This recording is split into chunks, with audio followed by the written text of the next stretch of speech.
একটি ঘিঞ্জি শহরের কোণে ছিল ছোট্ট এক চাকফি ও কেকের দোকান, নাম ক্যাটনিপ ক্যাফে। এই দোকানের বিশেষত্ব ছিল এর প্রধান ওয়েটার, একটি মোটাসোটা ঝকঝকে সাদা বিড়াল, যার নাম মিনি।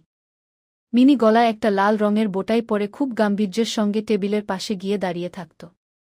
একদিন বিকেলে দোকানে খুব ভিড়। মিনি তার পিঠের উপর ঝোলানো বিশেষ ট্রেতে করে এক কাপ গরম এলাচ চা নিয়ে যাচ্ছিল পাশের কোণে টেবিলের এক খদ্দেরের কাছে। সে খুব সাবধানে পা ফেলছিল, লেজটা ডানে বামে দুলিয়ে ভারসাম্য রাখছিল। ঠিক সেই সময় দোকানের দরজার ঘণ্টা বেজে উঠল আর হুড়মুড় করে এক কৌতূহলী বাচ্চা ভেতরে ঢুকল।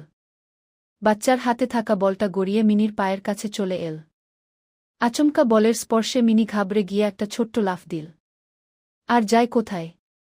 তার পিঠের ট্রে থেকে চায়ের কাপটা উল্টে সরাসরি পড়ল মেঝের উপর। ঝনঝন শব্দে কাচের কাপটা ভেঙে চৌচির আর সুগন্ধি চা চারদিকে ছড়িয়ে পড়ল। পুরো দোকান নিস্তব্ধ হয়ে গেল। মিনি লজ্জায় আর ভয়ে কান দুটো নামিয়ে মাথা নিচু করে দাঁড়িয়ে রইল। সে ভাবল হয়তো আজ তার চাকরিটাই যাবে। কিন্তু দোকানের মালিক মিসেস আমেনা হেসে ফেললেন। তিনি এসে মিনির মা।